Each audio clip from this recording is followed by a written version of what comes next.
World Cargo International, the experts in shipping to the Caribbean, with weekly sailings to Kingston, Jamaica, and fortnightly sailings to Trinidad, Barbados, Dominica, St. Lucia, and more. We can ship almost anything from personal effects to excess baggage to cars and vans and plant machinery.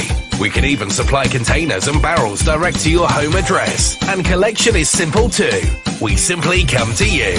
World Cargo International, taking the hassle out of shipping. Pop in and see us at 55A Princess Street, Luton, LU1 580. Call us on 01582 733 711 or see us online at worldcargoint.com.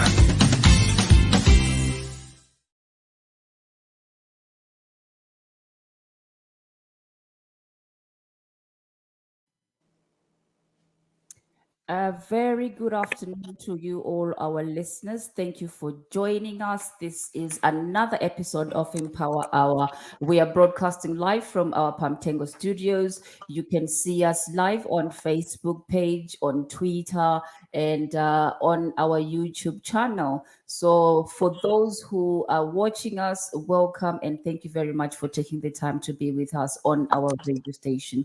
And for those who are listening on our website, www.pamtengo.com, don't forget to follow us on our Facebook and our Twitter, and don't forget to like and also to share.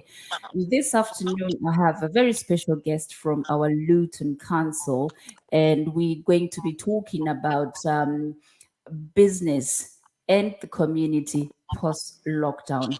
I'm just going to say hello to the lovely Jodie Yandall. How are you, Jodie, this afternoon? Yeah, I'm very well, thank you. Thanks for having me on the show today. Well, thank you for joining us. If I can just ask you just to maybe give us a little bit about yourself. Who is Jodie?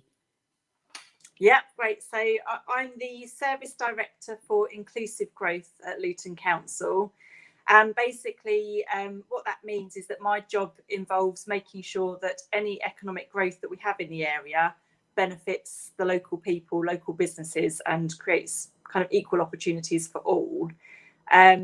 So my role particularly focuses on helping residents to develop skills and qualifications to get jobs and to progress in their careers, but also to work with businesses to help them with the support that they need to prosper and grow as well. Fantastic, Jodie. Thank you for that brief description of your role. During the lockdown period, what challenges have you faced and how have you used your role to support businesses and the community? Yeah, well, I suppose at the council, we've really been aware of how hard it's been for businesses and the community throughout the pandemic, and also the uncertainty that still lies ahead. And you know, if you look at the figures, Luton has actually been disproportionately affected by the pandemic, both in terms of the sectors that we've got. So we've got a big aviation sector, we've got a big retail and hospitality sector. And that's kind of been reflected in the furlough figures and in the increase in people claiming out of work benefits. So we really recognise that it is a challenging time for everybody. And I suppose I wanted to start by reassuring your listeners that we are doing everything that we can to support people in Luton.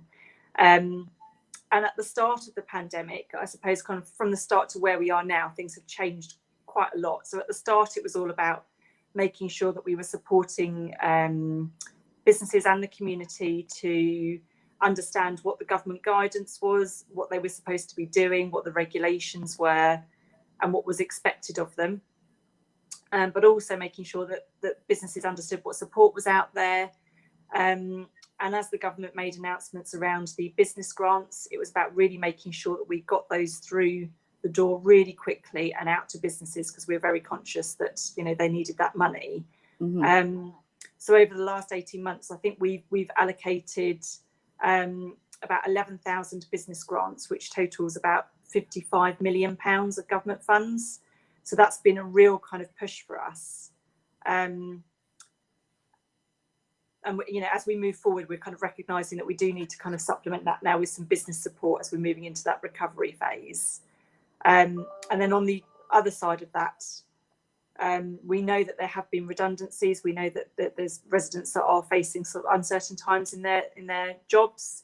So we've been doing a lot around kind of redundancy support and employment support, so helping residents to understand, what options are available to them and the training and skills that they need to do those. So that's been sort of really what the challenges have been for us, and sort of kind of our main focus over the last 18 months as well.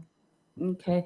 And talking about those challenges, how easy was it, or was it something pretty much very easy to be in touch with all the businesses during the lockdown? Because everybody had to shut down and start working from home. So what challenges did you guys face in trying to support people who were working from home? In the view that most people now working from home did not have the resources that they normally have working from the office, and now you having to work from home. How easy was that for you to be in contact with businesses? Yeah, it was challenging, actually. I mean, on a personal note, it was challenging for me because I actually joined the council 6 months before we went into our first lockdown. Oh, wow. So for me, there was a lot of people that I was still to kind of meet. So from a personal note, that kind of presented its own challenges about, how do you create the right relationships and make sure that people know who you are and getting the information out there. But I'm very, very lucky to have a really strong team behind me and some incredible partnership working as well. Mm-hmm. And you're right, it was challenging to engage with businesses. And as you say, there was no point really contacting the offices because people were working in different ways. Many had either transferred to work from home or had to furlough a lot of staff. So we've had to use different channels to try and get our messages out there. Yes. And make sure that we are reaching different people. So we've done a lot through social media. We've got a Think Luton e-newsletter for businesses, which we've really ramped up. So that's been a regular kind of feature. But we've also relied on our existing relationships and our networks as well. So the council does have some really strong relationships with its business community, and we've kind of relied on those to filter out those messages so that we can kind of make sure that they're getting spread across the different business communities. But we also work very closely with other business providers, so the Chamber of Commerce, the Federation of Small Business, Wenta, Semlet, where there's already those established links, we're making sure that we're kind of working with them as well as using our own networks. And we also had the interesting challenge. So one of the areas that comes within my service area is adult learning. And where all of the lessons were delivered face-to-face before the pandemic, we had to actually transfer all of those lessons to go online as well. So making sure that we were maintaining engagement with our learners and giving them different ways of accessing the online learning has been really important for us as well. I must say that was not a very easy job, considering most adults, they are not very well versed in the computer, internet, and how to use the internet as a form of communication. But I must say that during the lockdown, I can actually vouch for the council. I received a lot of emails from yourselves, and everything was very helpful, even the grants that you're talking about, because I have a business as well, and I benefited from that grant that came out from the council. It was really, really most helpful. Now we're starting to see this pandemic moving slowly into a direction where everything is starting to ease off. We are out of the lockdown now. Touch wood, hopefully we're not going back into the lockdown. How has the council prepared for the ease of the lockdown? What is the recovery plan, and what measures are in place for support for business recovery? So we have got a COVID-19 economic recovery plan, which you can actually find on our website. And that kind of straddled right from the beginning of the pandemic, where we had sort of the crisis phase where we were all kind of learning as we went, through to that recovery and reform. And the recovery and the reform focuses on three themes, really. So the people aspects are all about addressing employment and skills and making sure that people are able to kind of, if they face redundancy, to get back on the career ladder and to also invest in skills going forward as well. We've got the business theme, which is about making sure that businesses have the right support to be resilient, to make any changes that they need to kind of respond to any future impacts, and to start to think about kind of growth and innovation as well. And then we've got the place theme, which is about making sure that Luton as a place is supporting economic growth. So whether that's through, the town centre master plan, for example, or making sure that we are promoting Luton as an area to invest in all of those different things. And I think two of the key things that I kind of wanted to just draw out of that economic recovery plan are the recently launched business support programme. So this is using up the last kind of strands of the government funding that we've got. So we've got until, I think it's sort of January to March will be when we'll be wrapping the programme up. But there's a whole raft of activities within that to support businesses, because we recognise that, that they are going to need different types of support depending on what the business issues are that are being faced. So there's a range of things from startup support, helping businesses that want to trade abroad, helping businesses that want to grow and innovate. We've got promotional support for visitor and tourism businesses. We've got support for businesses that are on the high street, and also businesses that want to kind of improve their green credentials. So there's a whole lot of kind of focused activity as part of that recovery that will help businesses to kind of get back on their feet and start to think about the future. And we've also got a lot of work going on around the employment and skills theme as well. So we're in the process of developing a strategy at the moment, which brings together all of the partners that are kind of in that space. So whether it's the local colleges, the local schools, the university, the council itself, and the different community providers that are out there supporting employment and skills.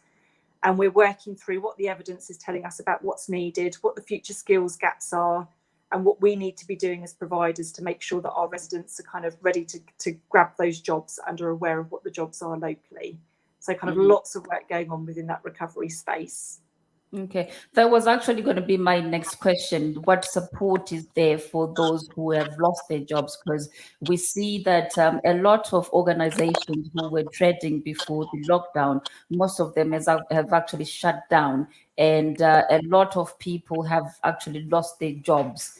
And I think there are still people who were also working from home under the government fellow, which is also been stopped, because now that everybody's trying to get back to work, but some people have not actually managed to get their business running again. So what support is there for those who have lost their jobs, and where can they find information if they need assistance?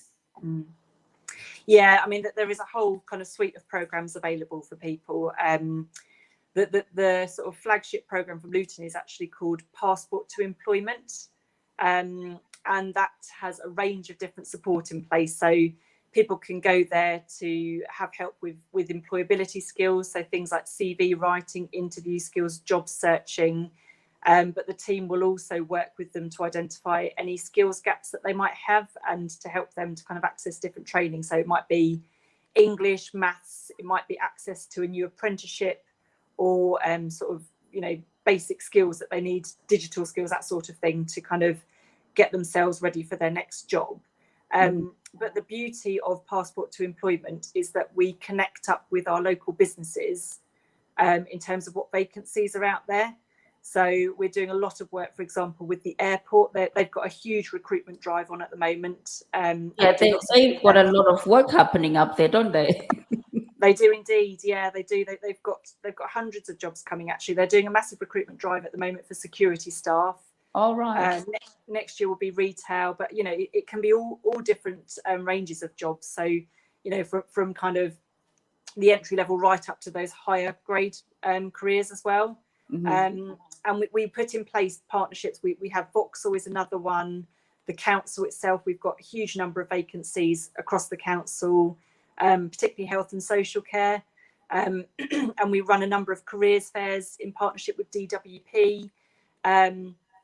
but also virtual career fairs. So bringing to life what some of the opportunities are, because I think sometimes it's difficult to understand it from a job description, what they actually mean. So we're trying to kind of bring these things to life and help people to identify what their transferable skills are, because it's not all, you don't necessarily need a set kind of level of qualifications to do some of these jobs. It's about thinking about how your skills might be transferable. Yes. Excuse me. So we're doing lots in that space, and we're also doing some specific things. So we've got some funding for a youth careers hub. So that's supporting young people that are claiming benefits, so 18 to 24-year-olds that are claiming benefits. And we're doing some really kind of targeted support with them to make sure that they do understand what support is out there for them, because, we recognise that it's a really challenging and competitive jobs market. So it's important that those young people... When you say the young people who are on benefit, is that the ones who are on universal credit? Yes, indeed. Okay. Yes, yes. So if they're registered with Job Centre Plus, then they would be eligible to access the youth hub that we've got available. So that's kind of like it's a partnership approach. So it's the council, DWP, TOCO, and a couple of other partners working together to make sure that we can kind of provide the right support for young people to get their first job. And there is a scheme called Kickstart. This is a government initiative where employers can take a young person on for 6 months and the government will pay their salary.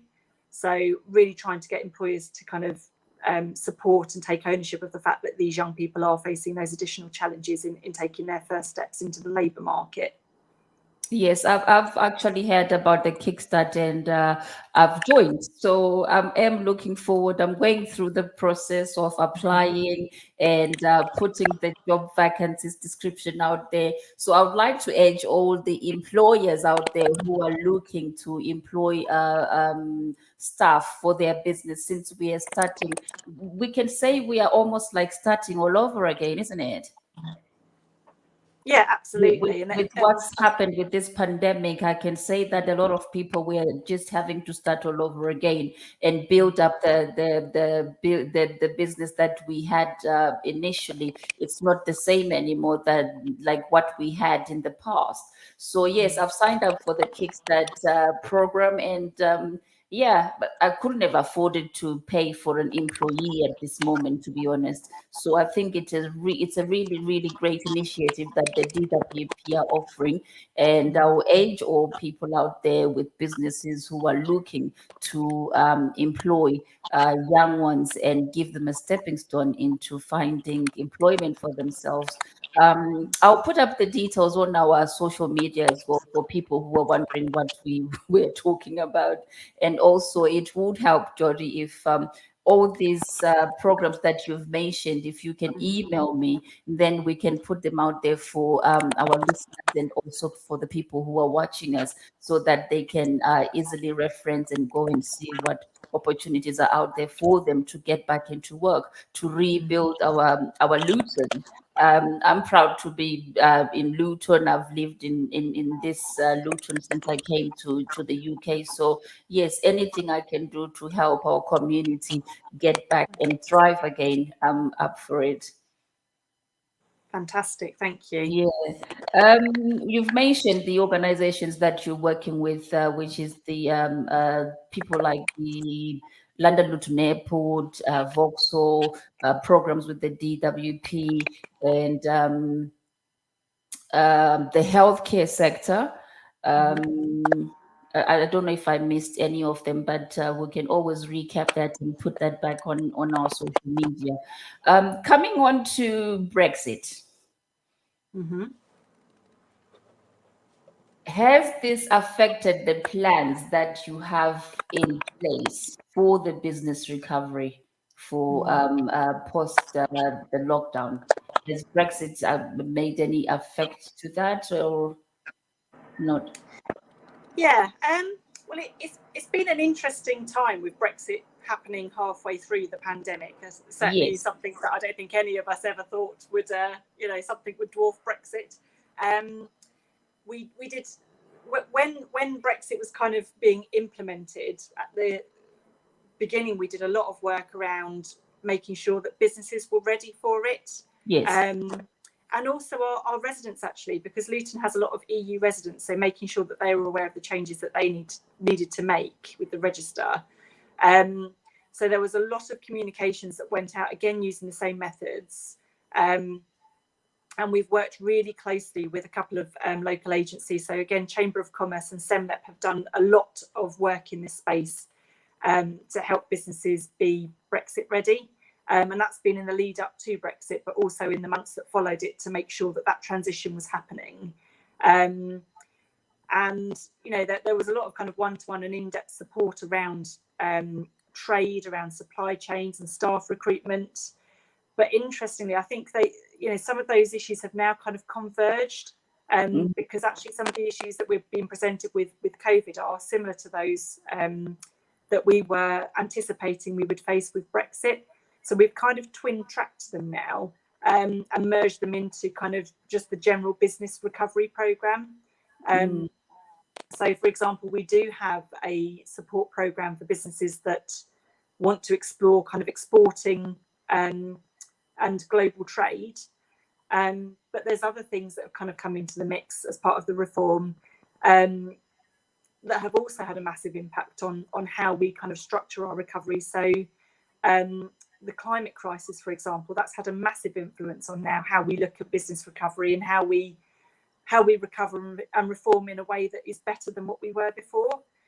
So again, when we're looking at our plans, we're looking at how we can help businesses to think about those green credentials and to think about climate change, as well as all the other things that they're thinking about in kind of, you know, responding to kind of where we are now and the challenges that we're facing. So it's been a really interesting time all round. There's been some massive issues, but we've kind of tried to package those together in one plan, because actually it's quite difficult now to pick out, you know, what is kind of being impacted by what, because I think it's a bit of a blend of all of those things. Yes, it's sort of like it complemented each other, isn't it? Yeah, absolutely. Given the same sort of challenges in whichever way we look at it. So, well, I suppose we can only just tackle everything together at once, since we are in these times, so to speak. If organizations want to work with the council, how do they go about it? Okay, so there's different ways that organisations can work with the council, actually. We've got our 2040 vision, which is kind of the overarching vision for Luton, and that's a partnership vision again. So it's something that we want all organisations to get behind. And that overarching vision is for Luton to be a healthy, fair and sustainable town where everybody can thrive and no one has to live in poverty. And hopefully that kind of rings familiar to a lot of people. We've done a lot of kind of engagement around that. So really, you know, and anything that can help us to achieve that vision is certainly something that we would want to kind of work with people on and get those partnership activities underway. We're particularly keen, you know, if there's organisations out there that are either working with businesses to support businesses or those providing employment and skills support, then we want to make sure that we're connected in with them, because we don't want to be kind of duplicating. We want to be making sure that we've got lots of good signposting and referrals in place. But we also have a really strong ambition to engage Luton-based supply chains in our own procurement activities, not just the council, but actually any kind of the key partners in Luton. So we've got this kind of big buy local campaign, which is about, you know, if there's a business out there that thinks that they could be a local supplier for the council, it's about making sure that we can make those connections and help them to understand how they would access some of the council's procurement activity. So there's lots of different ways. I think the best thing to do would be either to visit our business web pages on the council's website. So that would be just www.luton.gov.uk, or if you wanted to email the team directly, then it would be economicgrowth@luton.gov.uk, and we can put people in touch with the right kind of programs, because I think it's really important. You know, we do see this as something that has to be done where we all work together. We recognise that nobody's going to be able to do it alone, because we have got some massive challenges to deal with. And I think collectively that's Absolutely. going to make the big difference. Absolutely. Yeah, the thing is for us to all work together and build back our community to where we was before. And with that, Jodie, I just want to say thank you very much for taking the time to join us here on Pandya Radio. Do you have any additional information you would like to share with our listeners before you go? Yeah, I mean, as I say, just to reassure listeners that there is a lot going on out there, and we're really keen to make sure we reach out to as many as we can so that they're aware of what is available. So just a reminder about the points of access then. So we've got Luton Council's website, which is www.luton.gov.uk. And it's the business web pages that have all of that information about our business support programs, our procurement opportunities, etc. And then anyone that's wanting sort of employment and skills support, the website to look at would be our adult learning website, which is www.lutonacl.ac.uk. So they're the key points that I'd really want people to kind of take away and have a look at. Fabulous. Thank you very much, Jodie. And if you didn't catch up, don't worry. We will be putting up those details for you later on for ease of reference. So with that, and to all who've been listening to us, I've been talking to Jodie Yandall from the Luton Council. She is the one who is helping our community build back its economy to a new Luton, if we may say, because with the times that we are now, I don't think we can ever go back to where we was before. It's something totally different from now on, isn't it? Yes, absolutely. Yes. So thank you very much, Jodie. I've got Buddhdev from Swasthya Healthcare Journals, and he will be joining me to talk about his business, how it has been affected, and how they have managed to start off to get back to the new normal. Let me just add him on. He's here now. Good afternoon. How are you? Good afternoon, Lady Maya. How are you doing this afternoon? Fine, thank you. And thank you. Okay, thank you for joining me this afternoon. And once again, welcome to Pandya Radio. I've been speaking to Jodie Yandall from the Luton Borough Council, and she's just been talking to us about the plans that the council has in accordance with business recovery system and also the community recovery system. Let me just start by saying if you could just introduce yourself and just tell us a little bit about yourself. Well, I'm Buddhdev Pandya, and I live in Bedford for many years, but I originally was from London, London Borough of Brent. I spent many years in the race equality world, the director of social policy, dealing with the police complaints issues. We had an immigration unit. We had a legal base. I've set up a mental health group home for Black youth. I was very active with this Derry Constituent Centre in Wilsden. Basically, I come from community work. I was the chair of the Minority, which is a London-based network. Also, an executive member of the Voice of National Body. I have spent time in electronics field as well. I worked as a head of the policy unit with a national body. Also capacity building, which means carrying out a lot of consultations, national and local issues. For my scenes, I've set up Indian Doctors Association to voice the concerns for medical community. For 25 years, I worked with them. I founded it. And obviously, I'm a member of the Commonwealth Journalists Association. I have been writing a lot of articles in a black equality issue, black issue, Indian politics, world politics of justice, and obviously it led me to start my own journal, which is two journals I publish at the moment. I publish a Swasthya, which means health in Hindi language, which covers clinical side of medicine, where we have a consultants and specialists writing articles on a variety of issues. We got a very large readership. They Then I also have a socio-political journal called Gujarat UK Journal. Although word Gujarat means in India, Gujarat state, but in fact it's in English. It covers a lot of current issues in Britain and India. So it's a combination of things, and that's what I come up with. Fantastic. So, with what's been happening, the lockdown, what challenges as you have you faced with your business? What is it that you have faced during the pandemic, especially the lockdown? Well, I think fortunately we are very small in terms of production of the journals.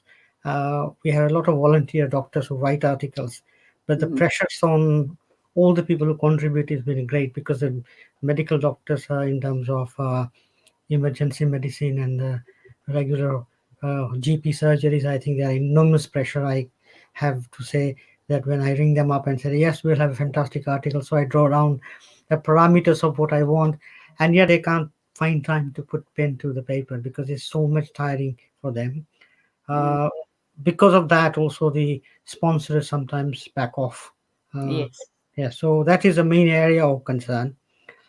Because of my other publications, I meet a lot of business people, and Hmm. business community is going through two major crises. One is the Brexit, which has a serious impact, and the second bit is the COVID recovery. So both are draining. Many groups, small groups, have hit the ground. The government has been fairly good in terms of supporting in many ways. uh, Local authorities are finding their feedback to see what they can do. But I think we are facing a much bigger challenge now. Uh, what I'm hearing is there's a slowdown in the supply chain, in particularly from China, and many countries are hit with that as well. So very small products which we used to normally get is hit badly. So I think it's going to be tough time for major suppliers in terms of uh, where have most superstores to. That's why you find some stock lowering down, partly because Mm. of the drivers issue and also the supply also. And I think in terms of technology, which is changing the scene as well. Because if you know, so over the last decade, both in terms of commercial side and what you call the normal every street marketing, and also in the medicine, the technology is moving such a fastest pace Yes. that it has a two impact. One is the technical expertise, which industry would need it to cope with it. In particularly in the medical field, is very fast moving, and also the way we transport and deal, keep a tab on our good suppliers and etc. Delivery etc. I mean, if you order something on the internet, you get it within 2 days or within the same day. This is all. Yes, lately it's been Amazon. You order something, and then you can even get it the same day, I think. Yeah. So Um, that has an impact in terms of people going to. I mean, younger generation, my children, when you will tell them, I'm going to go to Tesco, it says, oh, get the bread. But as far as other things are concerned, they said, oh, why are you wasting your time? I'll get it tomorrow. And it comes in a doorsteps and so on. So it has changing uh, uh, dynamics. And I think combined with the COVID recovery and what we call the Brexit readjustment. At the moment, we are going through a readjustment which has been overshadowed by COVID. So there is going to be a lot of challenges for local authorities, bodies like Chambers of Commerce and others, to actually see how they can best help people to stabilize back again in the market. mm. Well, I was just speaking to Jodie earlier on. They have a plan which, when I raised the issue about Brexit, she mentioned that Brexit is had as much impact as the pandemic has, considering that we are saying now we are getting back the community, the businesses are going back to work, but then it seems like it's a sort of good news and bad news. Uh, there are two different aspects. So one is the COVID is as exposed as how we manage healthcare system and the fallout from there in terms of its impact on industry and commerce and other areas. But I think the Brexit has a completely different but more serious uh, impact on the stability of the economy, where it's going to go. It's much different than, you see, COVID has taught us a lot of lessons in terms of social care, healthcare, and small scale business industry. But I think once we come out of that area, we may be much wiser to plan ourselves. But in terms of economy, because of Brexit, there's been a lot of equations are taking place of how Britain will build up relationship with Europe itself, but also other countries, developing countries, and the midst of what's happening in China, which is going to be a predominantly a factor in managing our own economies. It's going to be a huge issue. And now the coal and energy supply is rising, another issue. So over the next 5-10 years, the outcome from the COVID, probably we may be able to resettle, not individually, because people who are affected by COVID, victims of COVID, they will have a lot of other issues to get recovery. And there's be a lot for government, the Department of Health and Social Care people to challenge to meet to help these people to get back to normality in terms of physical and mental health. Mental health is going to be a major issue coming out of the whole COVID experience. Yeah. But on I the other was thing, going to yeah. say that it seems like we're focusing more on, not that I'm saying it's a bad thing, but then it seems like other issues are being not neglected as such, but they're not being given the same amount of attention as the COVID-19. Things like the backlogs that we have now on the on the healthcare, people who've been waiting to have examinations or treatment on other aspects of diseases that are affecting them. All this, there is a big backlog of people who are suffering from mental issues from the pandemic as well, which I think, as you say, you're very right to say that there's going to be a lot of people who are emerging with these illnesses, which it's going to get worse. Yeah, I think we just have to wait until after Christmas to see whether the COVID uh, continues or creates additional concerns with flu issues coming up, cold weather, etc. So by February, we would know the damage is eased off or a bit gone further. But I think a couple of things I want to make a point of for you viewers, that one thing is absolutely brilliant for Britain. It has an example of national health service. I think if you go across the world, and I come from India and other places, and I've seen how COVID exposed ill preparedness of NHS and health services across the world, and NHS uh, has proved to be very, very useful service providing things. And a lot of people have this habit of saying why the government shouldn't getting involved in the service providing uh, sector. I think this COVID has emphasized and re-emphasized that despite whichever government will come to power, National Health Service is a role model for the world to follow. It Um, is, yeah, it is and in actually. that context, in that context, the Mm, issue is how do we uh, cut the cake? I mean, if the crumbs are going to come for NHS, I mean, recently the chancellor has released some good money for doubling up to look at the pending cases and all that. So I yes, think the yes, way yes. the way the resources are devised, the way the modern technology and others are now rejigged with the delivery of services, and you've got private sector coming in. So how the harmony between the public sector and private sector is viewed, all this is something very important. And the other bit which is very critical is the regionalization, is a what we call, we give powers to regions. If we don't have regions to power, we create a bottleneck. And I think the NHS will have to look at the whole system, how it started with, and what the private sector, how it's impacting. And with that, I think we come back to the same issue of equality and fairness, because NHS has been served by large number of migrant doctors who come from abroad, who are trained there.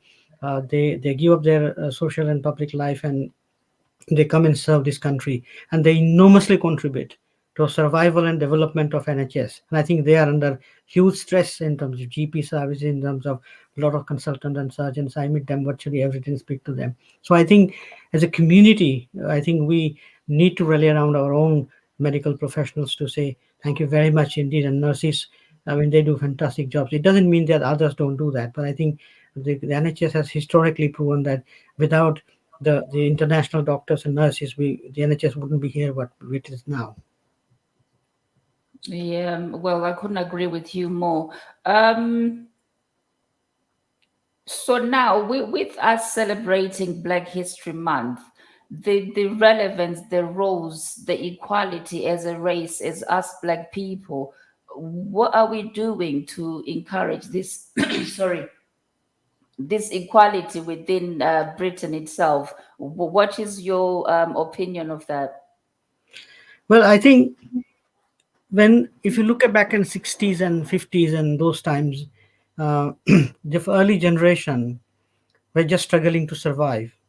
They have Yes. been to this country, they're just looking for jobs and discrimination. And I've seen discrimination firsthand when my own father was thrown out of a shop in Bayswater saying, we don't serve people like you. It hit me very hard.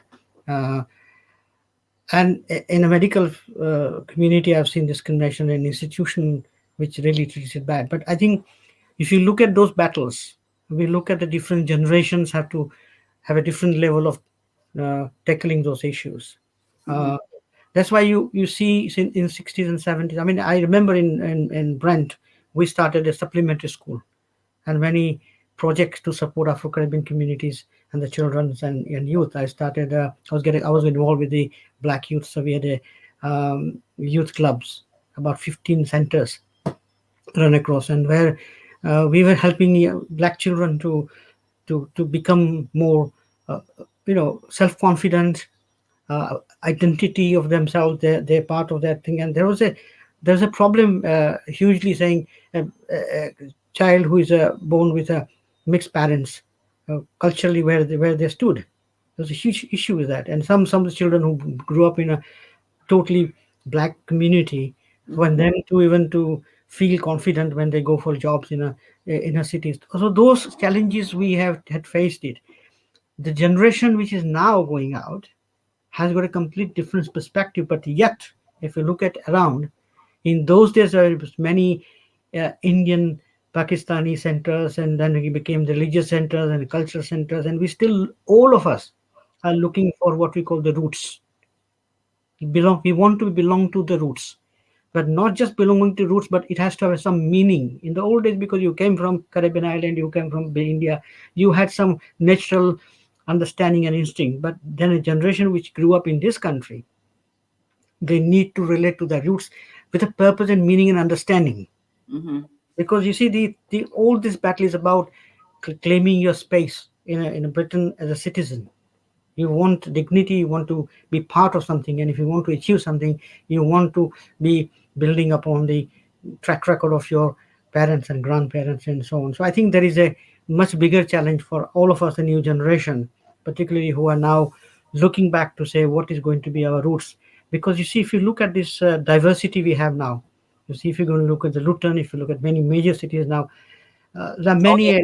Luton, we are the United Nations. Everybody's here, isn't it? I mean, London was the same. I worked in London, and whenever I go to GLC, or we used to hear the same speeches, that how many languages we have, how many. But now, Yes. even in Bedford, when I came to Bedford, it was only about a few thousand Bangladeshis and few. I used to go to West Indian Club, and now it's spreaded across. Yes, so it is a different. I think the world has come together. It's not just as UK, but if you look at the modern transport, modern communication, the world has become too close. You don't need to worry about going to America. You can find out on your little mobile what's happening there. So I think It's just a big global village now. It's just a touch of a button. You can find out what is happening in. So the point I was making that within the BME community, the Black and all ethnic minority community, every decades or 5 years, we have a new migrants coming into United Kingdom, Yes. and they're all facing what we faced in 60s and 50s, yes. Yes. And I think our first protocol now would be to have a cohesion within ourselves. We have to respect each other, you either from either one part of Zambia, Nigeria, whatever, or American, African, whatever. We need to first of all beginning to build that cohesion and Mhm. respect and dignity within ourselves. And our end goal product, we need to put a mirror to ourselves saying, where are we going? Yeah. Mhm. What is, you see, is the generation which is now probably my age or older, now they're waiting for welfare state to take care of. If they're rich, they're okay with some facility. But the new generation, which when you drive down the Luton streets and you see black children, that's the future for them. So what we putting in for them as a legacy, so they see a better future with identity and self-respect, and then have a space, claim space, the political space to be accepted as a proper citizens. Yeah, the Mhm. battle of justice will continue regardless, because there are bigots in this country. The governments will come and go. Some governments are very racist. Some governments are very playing what you call a supportive role. Other politicians play a mediocre role, and when the things they cannot manage, they give it to us as saying, "Yes, now see, you were the chairwoman of the local council, but the council is going bankrupt." So, Yeah. so we have to face all that and adjust our role, and look at the vision where we are going. Wow. Thank you very much. The last time. Sorry, I just want to add something quickly. You see, we look at the equality and that area Mhm. in its 80s and 70s, when we were doing racial equality councils, what the commission and others, we're actually looking at what changes we need to make. So that those times we looked three specific areas: the employment, the service delivery, and Mhm. community development. Mhm. So the our role is to seek equality in employment. This means access to jobs, access to training, yeah, and access to promotion. Mhm. Unless we have that in a very organized fashion, yeah, Mhm. not as a kind of small handouts and little patronages, but Mhm. as serious processes which are followed up, we will impact the change or culture within the system. The Mhm. second bit is a service delivery, and a service delivery where we need to see. I think, although there was a lot of cry about the during COVID about discrimination, uh, it's very subtle. Most institutions end up by reporting saying, "Oh, there's an institutional racism, we accept it," but then what? So it's still bullying and discrimination is still functioning in the many institutions, and we need to, those who have access working within it, they need to lobby and make influence change of culture within these systems. Mhm. And the other bit which I really want the voluntary sector groups to now realize is that we need to push local authorities and the central government to produce a community development strategy. You see, dribbles and reps giving money here and there, a little bit group, black group there, you give them a couple of £1,000, 5,000, they will be very happy. But Mhm. frankly, there is no community strategy of engaging people into the mainstream. Yes. So still fragmented, and then we end up with politicians and other people coming, pretending to be putting a big glamorous documents, and I've produced documents for them as well, which Mm. goes no more than some slogans, and they put some lead person in there. But frankly, if you look at the underneath the practices, Mhm. is never have a system to challenge it. And this is which teachers found it in the old days, conductors found it, the Mhm. police found it, and now the health service doctors and nurses have been shouting it, but now they found it more indoors to look at it. So I Mm. think our agenda as a black people in a what we call the celebrating the black history, because I attended a number of in London where I was invited guest speaker, and nice dances were presented to me. I was at the Ugandan High Commission's celebration recently. Our role is to secure these three elements in Yes. in the system, but we cannot do it if our own backyard is fragmented. Yes. And our own backyard can only come to with a new agenda of engaging our own people who can respect each other, and acknowledge that we have to work together rather than he's Indian, he's Pakistani, he's African, he's Nigerian, all these things. Because Yeah, that is we have these little fragmented groups. that We will are fragment individual. that would fragment the purpose of celebrating black history. Yes. And I think we need to move. Only then we can capture the major political support. and dynamics, because we don't want to destroy the country. We want to be part of a country to change the culture, which is embracing diversity. Yeah, builds community, so that all these three elements I have measured and just mentioned are delivered in a very fashion way, so that we can monitor in something and be remedied if something is wrong. If there's a hotspot of discrimination, of this hotspot of bullying, then the institutions can be alert and they can solve the problems rather than by the time it hits the fan. Yeah. So I think that is the message. I think the Black History celebration is for a new generation to look at it. And I think it's nice to know about the pyramids, and nice to know about Taj Mahal was built, and it's a wonderful idea. I can, if my son is now graduate, he can search out far more than I do. But Yes. frankly, they would look back and say, "Hold on a second, our generation wants something different, something advanced." Yeah. Yes. So I think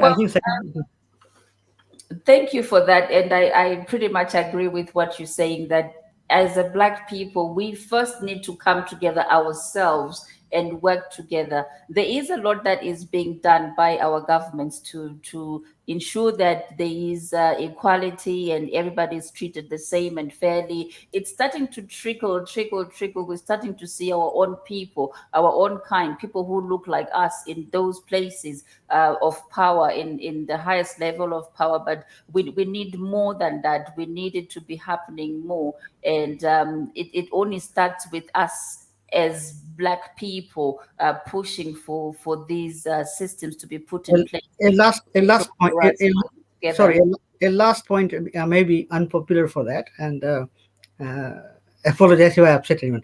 I No, think that's people in UK, we have to learn to send a good messages back home. Yeah. Yes. Even you have not gone back to your country many years back, yes, or you're born here, the democratic principles, the engagement and right of everyone to participate in deciding their future, that is a message we need to send back to our own politicians and our country people back home. Because what is coming, I've noticed it, I may be totally wrong, is the things which fly from there is affecting many people's conduct here. And I may be wrong, but I've seen it quite often. The norms here, we need to be sending back to them, saying the parliamentary democracy and fairness and justice has to prevail, where people Yes. should be is able to participate and decide for the direction of the future. Yeah, unless we see that, we're not going to, because it is impacting us. If you look at many of our people coming from different part of country, they latch on to the back home. Many things which sometimes is not done for good intentions. Yeah, done No. for politics there or things like that. But I think it's not dumbing down these people. But I think we need to be able to prove that we are in a democracy. It has benefited us, and we are capable of, and give the spaces available to us if we change. And I think the same thing. For example, I say to my people, in Indian people here, I say, here you look for NHS to be safeguarding. Why can't Indian people have NHS there in India? Where Yes. service should be available to, and health systems to be available, affordable accessibility. Yeah, why they can't have it? So Yeah, there I are. must say there is a lot that, as we have all come here from our different backgrounds and different cultures, there is a lot that we have learned here that we can also take back home and implement those systems in our own countries.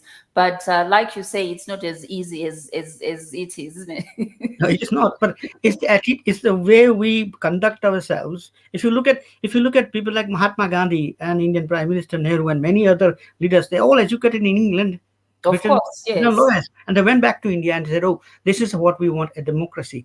Yeah, it's not just British thing, but it's something which current political climate or the way the world is. It teaches us something where we said, where do we the stakeholders, where do we have the right and access to power?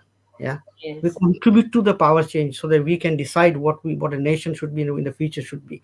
If you take away from that, so the spill off from that will be people here. That's why the younger generation is detaching many times from back home. The older generation still stick to the old context in back home, but the new generation, I mean, they said, yeah, okay, it's nice. They don't want to know. They're not Yeah, interested. I don't know. Why should I bother? 200 people get massacred in some Timbuktu. I said, I don't care. I mean, as Yeah, long as I get I'm my not nice going there. Yes. So I think there is a soul searching time for next uh, this whole decade, where we, a new generation. I mean, I had my time with the parliament and local authorities and all that, but a new generation like yourself who are now influencing the change within the society, developing a culture. So this has to be embedded with the parallel to the learning the history of our own origin, and our, we are proud, what we should be proud of. Yeah. Mhm. Our cultures, we need to be Yeah. proud of where we come from. Well, thank you very much. I think we can go on about a lot of things, but we've run out of time, and I'm sure I will be inviting you once again to join our discussions, especially when it comes to things that is affecting our ethnic minority, especially the Black and Asian community. There is a lot that we still need to educate the young people, the young generation, as you say, who are our future leaders. We need to be starting to pave a way and starting to work on that legacy that we are going to leave. We're not here forever, so we need to start to be putting those things into place. Thank you very much, Buddhdev, and I look forward to the next episode where we will be talking more and more and encouraging our young ones to. I am I am I proud am of planning I am planning I am planning a business magazine. Uh, Okay. Hopefully, and that, because lot of I've launched a Asian Black and African business in Northampton some years back. Mhm. I want to start a. We're looking at the possibility of launching a Black and Asian business community, because if you look at the various counties now, many people run businesses, small, big, medium size, and some have made it to the top. So we need to cultivate those messages from them. Yeah. So we, hopefully, if we get a team right, we will do that. Yes. Yeah, we look forward to that. I mean, there is a lot of small businesses which have started up during the lockdown for people Yes. to, especially women, to sustain themselves. They've lost their jobs and they had to find little ways to make money to provide for their families. So, if you have that information, I'll be very glad to share it on our social medias, and people can get in touch with you and see how we can help with the business, the forum, also the Luton I'd like broadcast. to, sorry, I'd like to thank the for inviting me to the town hall for the Black Month history thing celebration. I think that Yes, was that was a pleasure. Honorable Councillor Maria Lovell, the former mayor of Luton, she did a very good, impressive launch of the Kinte Festival, which we all looking forward to next year. We can all come together as Africans, regardless of where we're from. It doesn't have to be necessarily Ghana. We can all join and celebrate in the, I think it will be around Black History Month as well. I think next week, the whole of next week, there will be a big exhibition in our Luton Mall, the George Square. They will be exhibiting there. There's a lot of stuff that you can see, especially from our African heritage. So come and join and have a look through. I think it started yesterday. It's going on for the whole week. So come and see our culture, our dresses, hear our music, and just celebrate the Black History Month with us. And with that, thank you very much, Buddhdev. And I'm glad to have met you. And you're quite an inspiration. Thank you very much. the moral of the story. Don't invite me again. I'll take up the whole time. Yes. Okay. Thanks very much indeed. I'm grateful. Thank you. Well, you're welcome. To all our listeners and to all who have been watching us on our social media, this is the Empower Hour from Pamtengo Radio. We're here in Luton. We've been broadcasting live on our internet radio station. We've also been on our social media. I'll be sharing information of the guests that I had with me this afternoon, which will be very, very useful information, especially for those who are in business and those who are looking to get back into employment, and even the young ones, the young people, young lads who want to learn more more about our culture, our equality, Black History Month, and all that, please, I will share the information. And until next time, I say thank you, stay blessed, and stay safe. Thank you. Namaste.